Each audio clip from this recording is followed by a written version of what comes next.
Assalamualaikum warahmatullahi wabarakatuh. Nama saya Salva Kapinada Putri dari Prodi Manajemen. NIM saya 2892050032. Di sini saya akan membahas tentang tugas UAS Public Speaking. Dosen pengampunya adalah Bapak Joni. Public speaking sebagai sarana komunikasi. Dunia komunikasi terdiri dari komunikator, pesan, dan komunikan.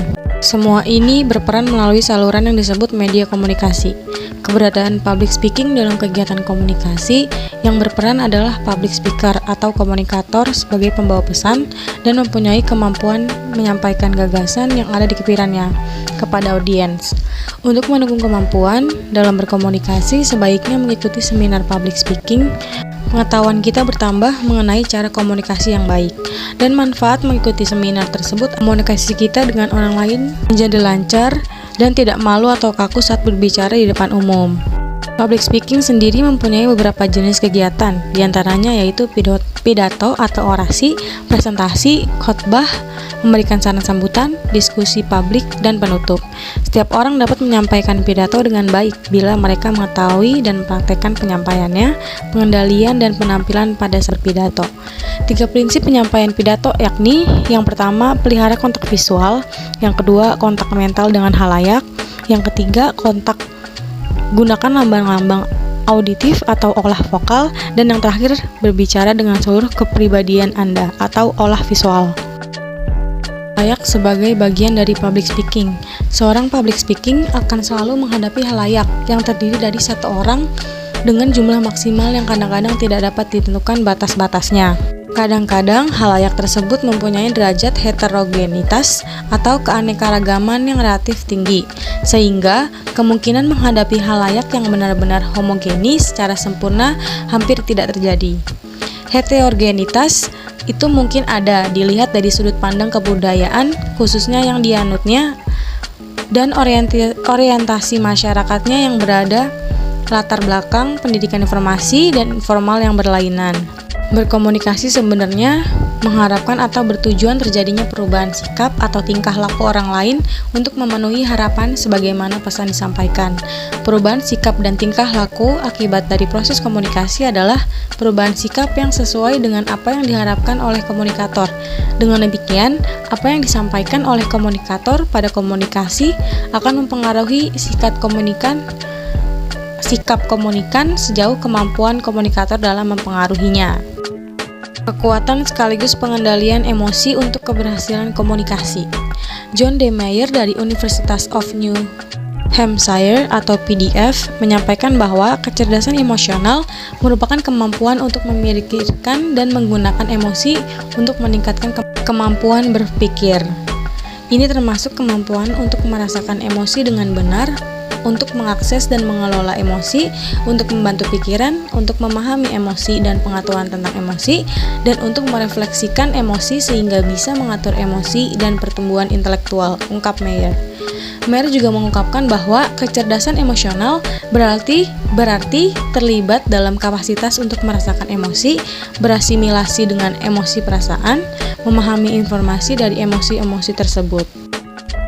Mayer menunjukkan tahap-tahap kecerdasan emosi. Yang pertama adalah merasakan emosi, yakni kemampuan untuk mengidentifikasi emosi di wajah. Contohnya kebahagiaan, kesedihan, kemarahan, dan ketakutan mudah untuk dikenali. Kemampuan seseorang untuk merasakan emosi secara akurat melalui wajah atau suara orang lain bisa menjadi permulaan penting untuk memahami emosi secara mendalam. Tahap kedua adalah menyampaikan bahwa manusia bisa memfasilitasi pikiran dengan emosi, yakni kemampuan untuk memanfaatkan informasi emosional dan secara langsung untuk meningkatkan pemikiran. Dalam tahapan ini, emosi penting untuk mendorong kreativitas. Perubahan suasana dan mood positif berpengaruh terhadap pemikiran kreatif. Tahap ketiga adalah memahami emosi, yakni kemampuan manusia untuk memahami informasi emosi dalam sebuah hubungan, transisi dari satu emosi ke lainnya, serta informasi linguistik tentang emosi. Yang terakhir, tahap mengelola emosi. Mayer mengatakan bahwa hal tersebut bisa dilakukan apabila seseorang memahami emosi. Teknik dalam penyampaian presentasi dalam negosiasi. Yang pertama ada persiapan. Persiapan adalah tahap awal di mana kita harus mengenali lawan negosiasi, mengenali kebutuhan lawan dan kebutuhan diri sendiri, merumuskan penawaran untuk memenuhi kebutuhan baik dari kita dan lawan negosiasi. Persiapan negosiasi meliputi persiapan mental dan fisik, persiapan waktu, pemahaman situasi, dan penrumusan BATNA atau Best Alternative to a Negotiate Agreement. Persiapan mental ini meliputi mengkondisikan pemikiran kita untuk segala hal ke arah positif. Tanamkan dalam pikiran kita bernegosiasi untuk mencari solusi dan jalan keluar bagi kedua belah pihak. Mendatangi arena negosiasi dengan mental juara, bersemangat, dan percaya diri. Jangan membandingkan diri kita dengan orang lain. Yang kedua, pembukaan. Tahapan negosiasi kedua adalah pembukaan, yaitu kondisi di mana penawaran mulai diajukan kepada pihak lain. Ada 3 bagian penting dalam pembukaan, yaitu situasi, gather information, dan penggunaan positif body language. Situasi menggambarkan kesempatan untuk mempengaruhi prospek, mengambil peluang untuk memimpin arah negosiasi. Persiapan akan sangat mempengaruhi kredibilitas kita dalam melakukan negosiasi serta menunjukkan kesiapan dalam mengantisipasi kebutuhan prospek. Persiapan dapat menjadi panduan, menjadi step of goals, dan memberikan potensi keberhasilan. Yang ketiga, penawaran. Penawaran yaitu proses pencarian persetujuan antara pihak dan menemukan kondisi win-win solution bagi semua. Tahap penawaran merupakan tahap yang penting. Pada tahap ini kita menjelaskan tentang poin apa yang akan didiskusikan negosiasi.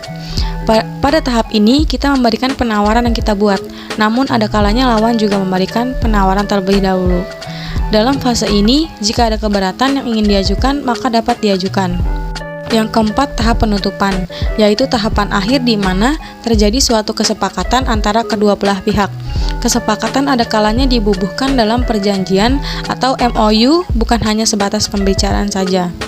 Penutupan negosiasi biasanya merangkum semua hasil negosiasi dan memaparkan jalan tengah yang diambil sebagai keputusan atau solusi yang disepakati kedua belah pihak.